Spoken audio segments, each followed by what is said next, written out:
Very few people in this world get killed by a stranger. It was a marriage of pure hatred, and they were doing all they could to hurt each other. We got the comment that one of them's going to kill the other one. I opened the body bag. Very obviously, this is a human leg. Despite the fact that there was a lot of suspicion, there wasn't a lot of evidence. Nobody saw anything.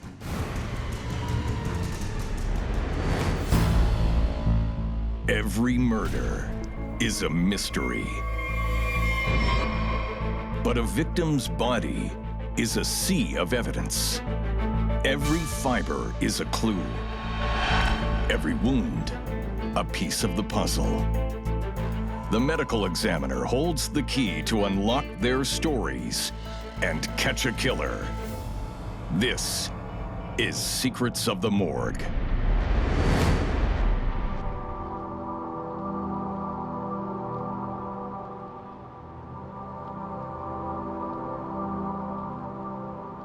Toronto thinks of itself as being Toronto the Good.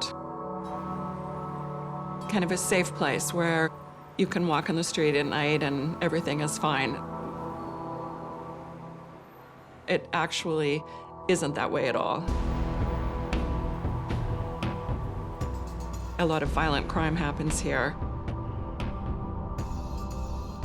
When you leave Toronto, the Burlington Bridge connects Toronto and the GTA to the Niagara region, right over the western tip of Lake Ontario. It is a very, very busy bridge. I think it's about close to 200 feet from the road surface down to the water. The bridge is a landmark for the Toronto area. And one day in January, children walking below it discover the unthinkable. In the afternoon, right around the rush hour, I received a call that a portion of a leg had washed ashore. Mark Mendelsohn is one of the first detectives to inspect the grisly remains. It was a fair size, and it was a type of situation where you could look at it and know that this was not a disarticulation of the body part through natural process in the water, that this leg had been removed. There is nothing more important for a homicide investigator to see the body in two locations. One is what we often refer to as in situ. In other words, seeing the body where it is. The second place that an investigator needs to go is to the autopsy. Dr. David King, a forensic pathologist who's performed over 9,000 autopsies, is assigned to the case. Every case is a mystery to some degree or other, and I never quite know what I'm going to find. It's an important part of forensic pathology to answer questions and to get to the truth of what caused the death. And we have a duty to the deceased. I opened the body bag, and very obviously this is a human leg, apparently divided at the mid-thigh. To start, Dr. King needs to determine if he's dealing with an accident, a suicide, or a homicide. The information I had at that point was that this was most probably a suicide death. There was a man who had committed suicide in that area, had been seen to jump off the bridge, but his body had not been located. I'd seen a number of cases where people had jumped off that Skyway bridge into the canal. A drop from that height would probably be fatal. After hitting the water, police speculate that the suicide victim then lost a leg in a gruesome way. The freighter had gone through the ship canal, and therefore the leg could have been severed by the ship's propeller. Dr. King examines the leg bone for clues to determine how it was cut off. I looked at the femur where the bone had been separated, and the first thing I noticed was visible saw marks on the severed end. When you think about sawing somebody's leg off, you know that you're using some sort of blade where you have control and the cut is straight. When people have had a limb cut off by way of a propeller, it's not a clean cut, it's a ripping cut, it's a shearing cut, almost akin to being bitten by a shark. If this leg had been severed by the ship's propeller, there wouldn't have been saw marks on the end of the bone. I called the coroner and told him that this was a very suspicious case, probably a homicide. News of the leg travels fast. Several detectives working on missing person cases show up at the morgue. There was this mad dash of all investigators that had body parts missing to view this leg and see whether it in fact matched the victim I was looking for or somebody else's. Families with missing loved ones are desperate for answers and praying for closure one way or another. At this stage, I want to provide the police with as much information as I can to help them in identifying the person who's lost the leg. With just a leg to analyze, Dr. King looks for any indication of the victim's identity. There are several things I noticed about the leg. It's a large leg, a long leg. It's the leg of a white person. The severed end of the leg, the thigh, there is rather more fatty tissue than muscular tissue. From my experience, women have considerably more subcutaneous fat in relation to muscle, particularly in their legs and in their thighs. And this tends to point towards this being a woman's leg. Detectives attending the autopsy have their first clue. You need something to go on, you need some direction, and just by identifying the gender, you have something to work with. The next step in identification is to determine how long the victim has been in the water. As an investigator, you have to have a time frame to work with. This leg was found at the beginning of January, and it's been in a very cold environment. So that would tend to preserve the leg for longer than, say, if it's recovered from water in the summer. So it's going to be more difficult to give an estimate when death occurred. My examination shows that, in fact, there is only very minimal evidence of decomposition.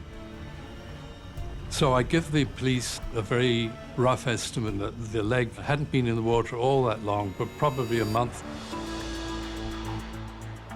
The forensic timeline connects the leg to Detective Tony Warr's case. A middle-aged woman who disappeared a month ago. I had been assigned to investigate the missing person, Nicole Mattison, who had disappeared on December the 2nd.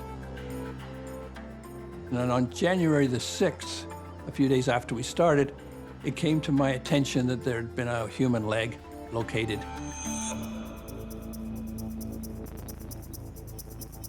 I started with the Toronto Police Homicide Squad in 1980. I just always aspired to be a homicide detective. It's a bigger challenge than any other investigation because your victim is unable to communicate to you. In all other crimes, the victim can tell you what happened. So the circumstances of how the person met their death are a mystery until you figure out from the clues at the scene. Dr. King continues his autopsy on the leg, revealing even more similarities to Detective Warr's missing person. By looking at the epiphyses, these are the ends of the bones at the joints, to see whether they're completely fused with the shafts of the bones, because up until about the age of 20, the early 20s, that you can still see some separation of the epiphyses. And in this case, they were well fused, so this appeared to be an older adult. The forensic clues all suggest that Nicole Mattison could be the victim. Nicole was 52 years old. She was a fairly large woman. She was 5'10", not overweight, but a heavily built woman. She was a mother. She was a homemaker and a grandmother. She looked after her grandchildren. She was a corrections officer, so I think she was multifaceted, but overall I would say pretty strong, pretty tough. It's very difficult to look at a missing persons case and say, this person has been a victim of foul play. So this was why I had to keep reminding myself not to get tunnel vision, that there was still a lot to do and quite possibly she could show up any day now. I don't know how to describe the feeling, but I thought that that was her leg. But I needed to prove it. But the investigation into Nicole's disappearance has a twist. Her husband is David Mattison. He's a police sergeant at 52 Division in Toronto. Investigating a police officer, whether you work with them or whether you work for the same police service as them or whether they work in a different service, is very difficult. And the reason is that police officers are kept to a higher standard. They are in a position of authority. They are in a position of trust. And even though these expectations are placed upon you, they're not superhuman individuals. And they have frailties, and they have problems. It's a difficult concept to wrap your head around, but it happens. Police investigating police would make it a very different investigation. Toronto police are investigating the disappearance of Nicole Mattison. Detective Tony War's first person of interest is her husband, Sergeant David Mattison, a fellow police officer. David said they met in France when he was with the military, and they'd been married in France and been married for about 30 years. He said they had a rocky marriage. They fought often and they argued a lot. Nicole was trying her best to keep her life together under very, very trying circumstances. The marriage had completely kind of deteriorated, and they were living very separate lives. Nicole had moved into a house in Fonthill, a small town near Niagara Falls, leaving David the family home in Toronto, 80 miles away. Moving into the house was a fresh start for her. And for her to have a house of her own, I would say, was a fortress for her. Detective War asks Mattison, when was the last time he saw his wife? That was December the 2nd. It was about 2 o'clock in the afternoon. He said he was driving with his wife in the area of Spadina and King when they had been arguing all day. And when they got to the intersection of King Street, which is a very busy downtown intersection, lots of pedestrian traffic, lots of car and bus traffic, they were stopped, and she got out of the car and smashed the window of the car on the passenger side and walked away. And that was the last time he saw her. One of the questions being raised right at the time was, why did he wait 19 days to report his wife missing? He believed that she would be somewhere, either staying with a friend and would show up at home in a few days. David Mattison is surprisingly blunt about the argument with his wife that led to her disappearance.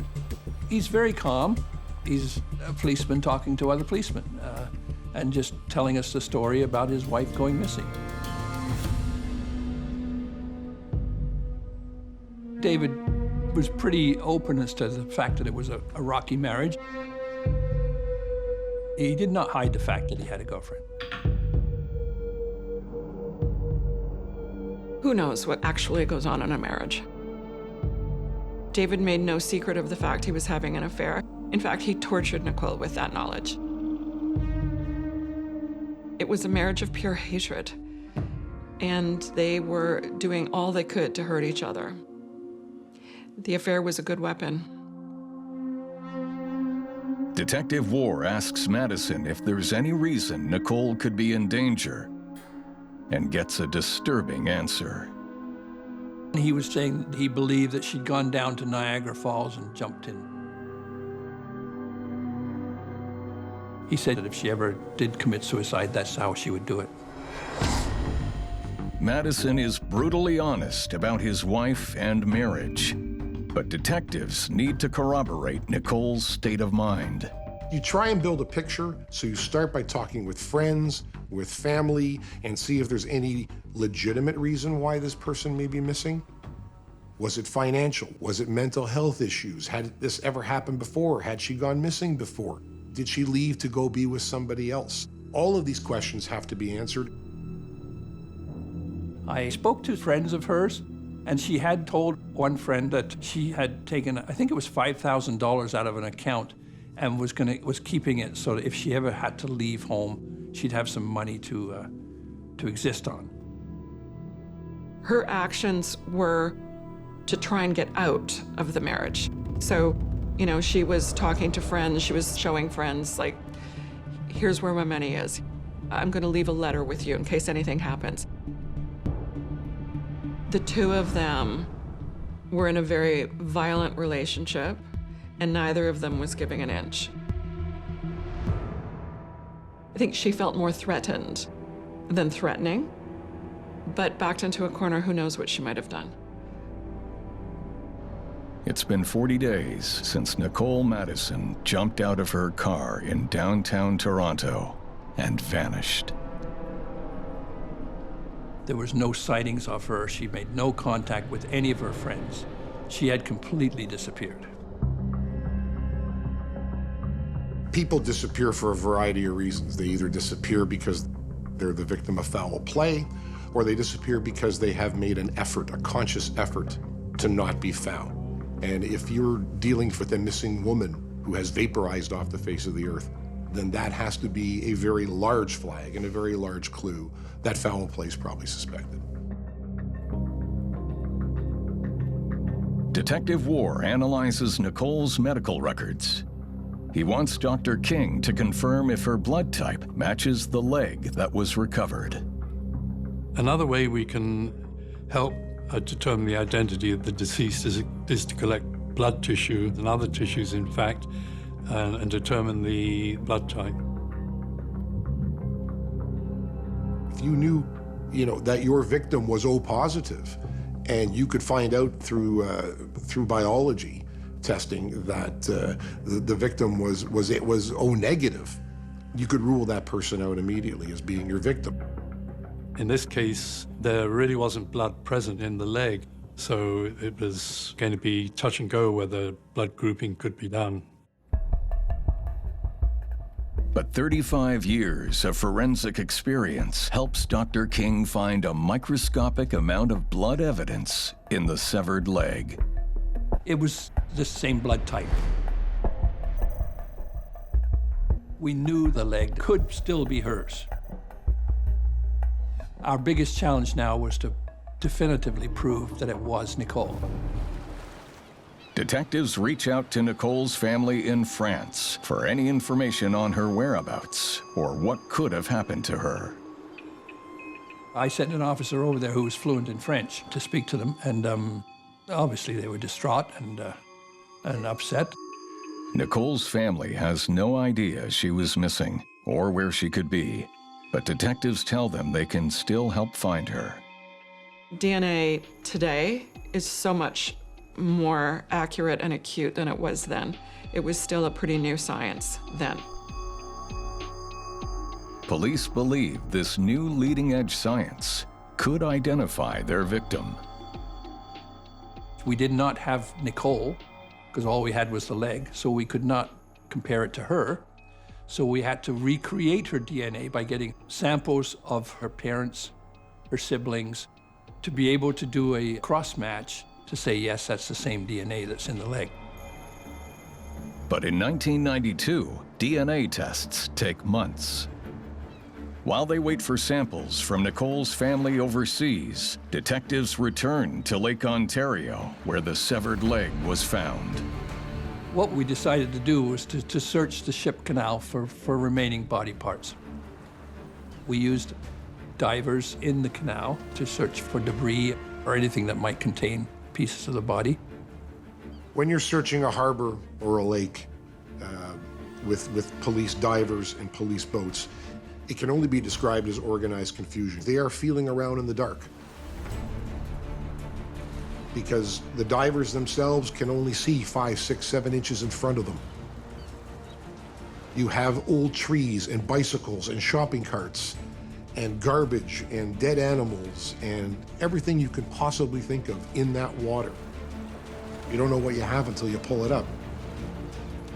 It's a time-consuming, frustrating process. About 2 or 3 days into the search, the officers located a body. And maybe we've discovered the remains of Nicole. This was what we needed to cement the case. Detectives searching for Nicole Mattison find new human remains in Lake Ontario, close to where a woman's severed leg was recovered.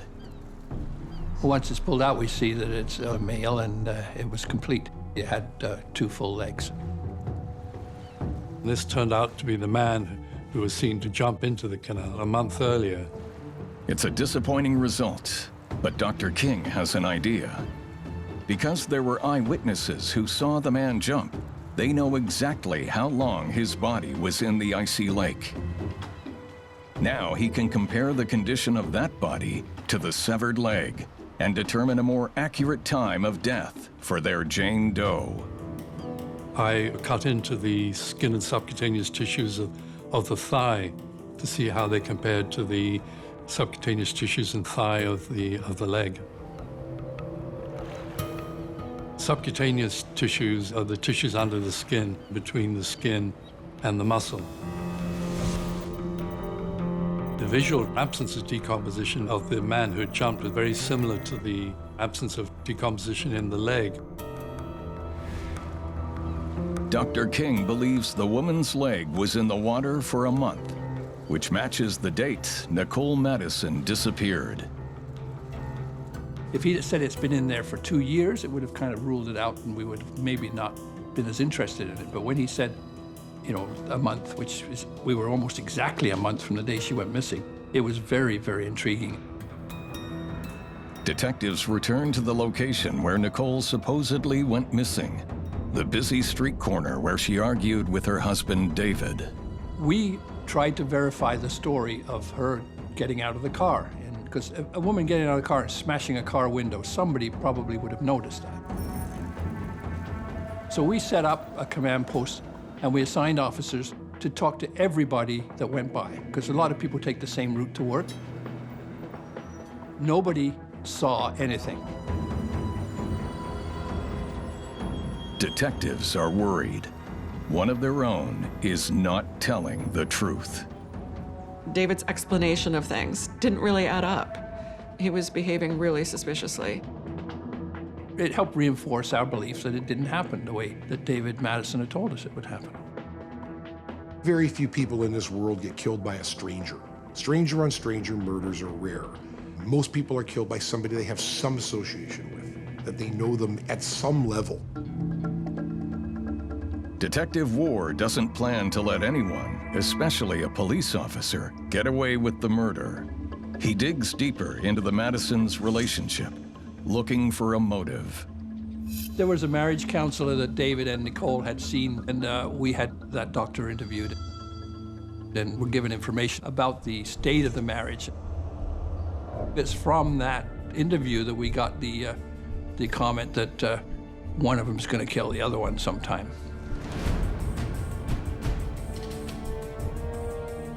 We asked our surveillance team to start building a file of his activities, where he goes and what he's doing. The motive for the surveillance is to not necessarily keep track of the person, but to learn the pattern of their behavior.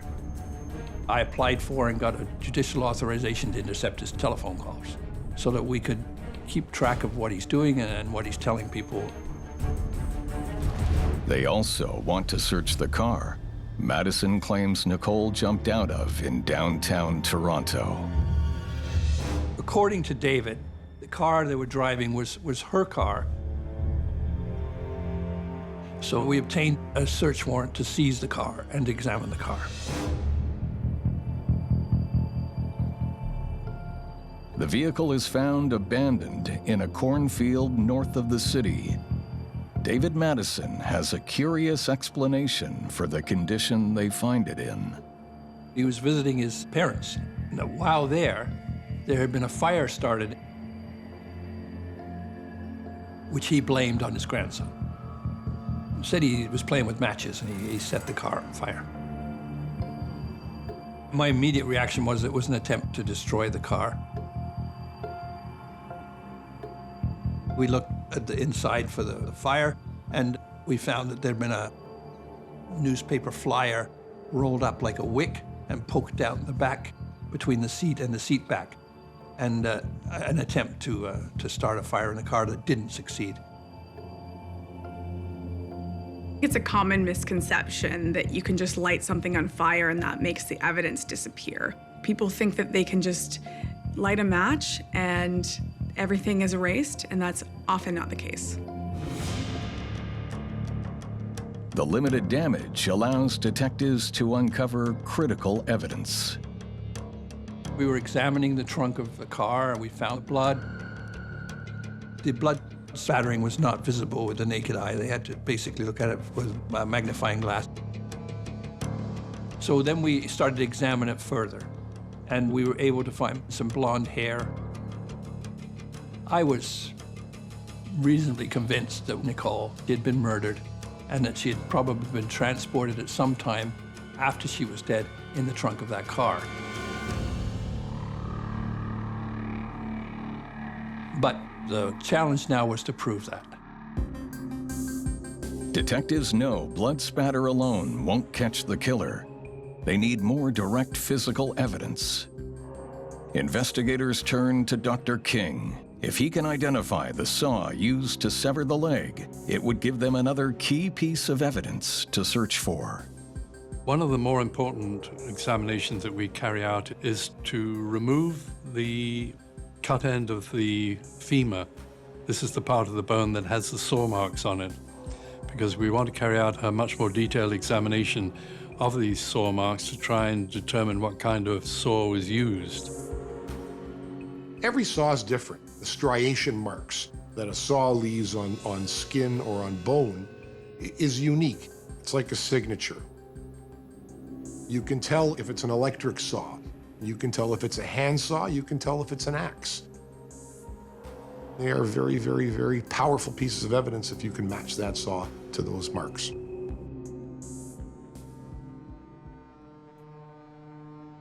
I confirmed that there were what appeared to be saw marks on the bone. In addition, traces of paint, blue paint, on the cut end of the bone.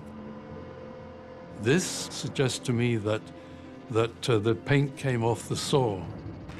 And I knew from buying various tools that very often the blades are painted in one color or another. I concluded that it was probably a hacksaw. It's a break for detectives. Now, if they can locate the actual saw, they'll have a direct link to Nicole Mattison's killer. We needed to find a hacksaw.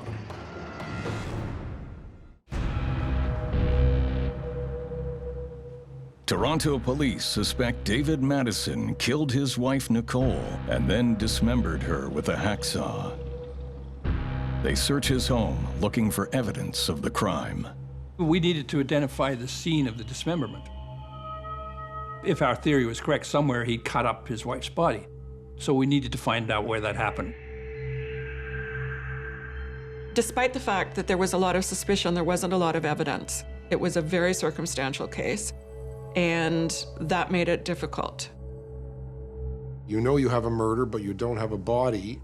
That's a frustrating place for an investigator to be. If we found a saw in that location, we could have that saw examined for traces of blood or bone. Detectives search David's house and garage for hours, but there's no sign of the hacksaw that matches the cuts on the leg. Then they uncover another compelling clue. When we made our search on the inside of the garage door, we found blood spatter. It wasn't a complete pattern, so it obviously had been wiped. I would suspect if you're cutting a body with a saw and a knife that there would be quite a bit of spatter. It's not the definitive link they hoped for, but blood in the car and now David's garage is more persuasive evidence that Nicole is dead. Detectives quickly get a warrant and dispatch a forensics team to her house. The search we conducted at Nicole house in Fonthill took more than a week because we were not only searching for forensic evidence, we were searching for any kind of evidence that we could use in furthering our case. In the garage, in the back wall, we found some blood spattering there as well. I was speculating that the car would have been backed into the garage, the trunk opened, and then the body carried and put in the trunk. And it would cause some kind of blood spattering because there was bleeding. Detectives want to compare the blood from both Mattison homes and the burned-out car with the severed woman's leg. I think if police find some blood in an area that they think could be a crime scene, there's a presumption that it's the answer. And it's not necessarily going to be the answer. They might not even be able to use it. It can be potentially very hard to match that blood up to anything meaningful, find out who it's from, and it might not even be relevant to the case. With almost no blood in the leg, investigators must look for another source of DNA to test. The first sampling didn't give us enough material because there was very little blood in the leg. So they had to sample the bone to try and derive DNA from that. I took samples of bone marrow. Bone's good for determining DNA because particularly when there's some degree of decomposition present, it still contains the material in the bone cells that are necessary to determine DNA. Forensic scientists were able to match the DNA of those blood spots with the leg. Blood from the homes, car, and leg all comes from the same person. But as likely as it is Nicole's, without DNA from her family, they still can't prove it's hers.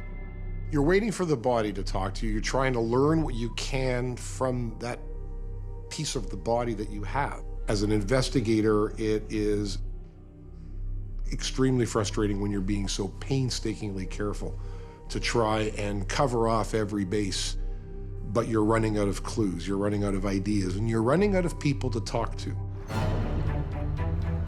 Then, another body part washes up on the shore of Lake Ontario. This is the left arm from a white person. It appeared to me probably female. There was slightly more, a little more advanced decomposition changes.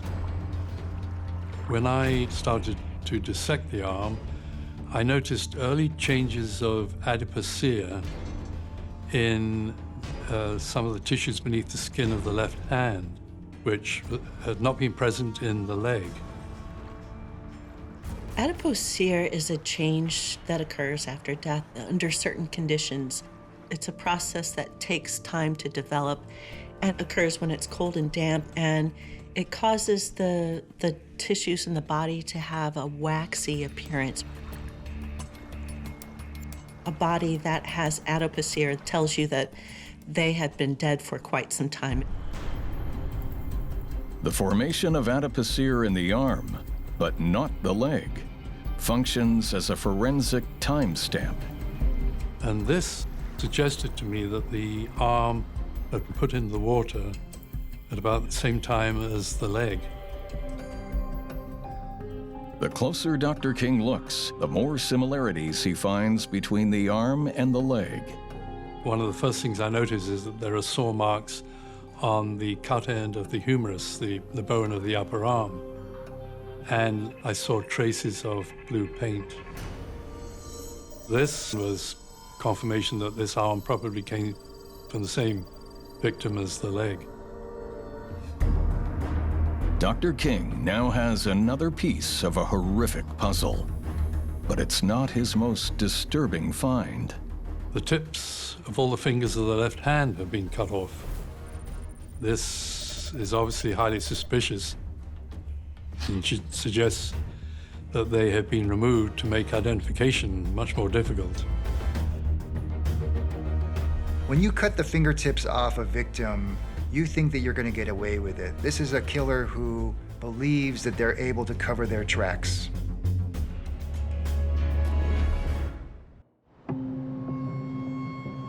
Evidence suggests police officer David Mattison killed and dismembered his wife, Nicole. But detectives still can't prove she's actually dead. The fact that there was no body made it a difficult murder case. And the fact that science didn't help police then, as it would help them today, made it a difficult case. We didn't know that the leg was Nicole's. We were very suspicious, but we hadn't proved it scientifically yet. Investigators hope that DNA from Nicole's immediate family in Europe will finally solve the mystery. It took us 1 or 2 months before we could actually get the samples from France. The DNA studies that were carried out on the samples that I took from the left leg, by comparing the DNA from the leg with relatives of the deceased in France, enabled police to confirm the leg belonged to Nicole Mattison. We had the DNA, and the chances of this being other than Nicole Mattison's leg is like 2 billion to 1. We now have a body, and we have what we believe to have been a murder. So we had enough grounds to then arrest him. On March 26, 1992, detectives charged Sergeant David Mattison with the murder of his wife, Nicole. He was at his girlfriend's house, so we went over there and arrested him when he came out of the house. He appeared to be expecting us. It was not a shock. In custody, Mattison stuns police by confessing to the crime. A confession is always surprising. It doesn't happen a whole lot. I think that things were unraveling for him, and there wasn't really a lot of room for him to maneuver anymore. And I think that guilt was preying on his mind. As part of his confession, David explains how and why he killed Nicole. On the morning of December 2nd, they were arguing at their house in Fonthill. It was a fairly heated argument. He said that she came at him with a knife and that his service revolver was nearby. He reached out for it and shot her in the chest, and that she died from that. David took the body to the car and put her in the trunk of the car and then drove to his house. And that's where he dismembered her. He put plastic around in the garage to catch most of the blood spattering. That's why we didn't find much.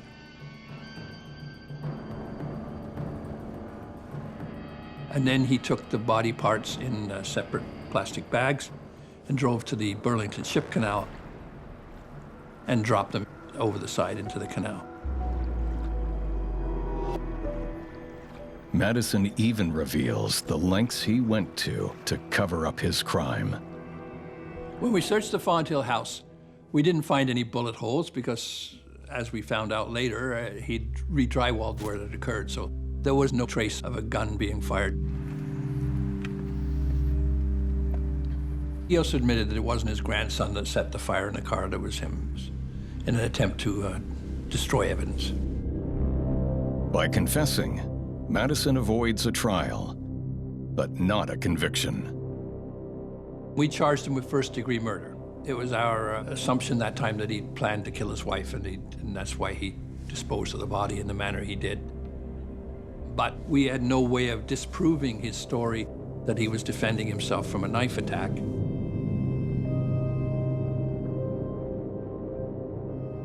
The indications were she was violent as well. There's reports that she did run at him with knives and things like that. Would she actually kill him? Who knows? David Mattison pleads guilty to manslaughter and is sentenced to 10 years in prison. I think in the back of her mind, she thought that something might happen. And I think at the same time, she didn't really think it would. Like it seems kind of incredible that the man you married could actually do you harm.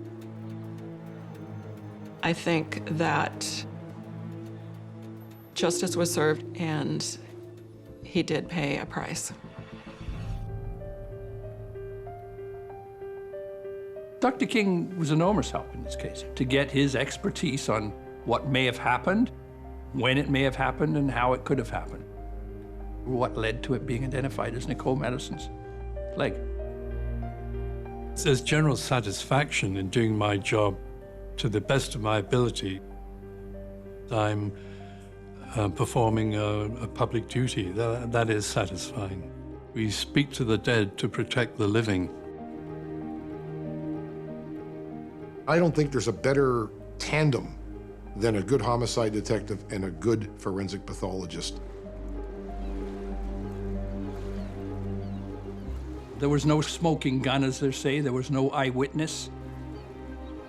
It was a matter of the painstaking work of the forensic scientists of putting it together and proving our case for us.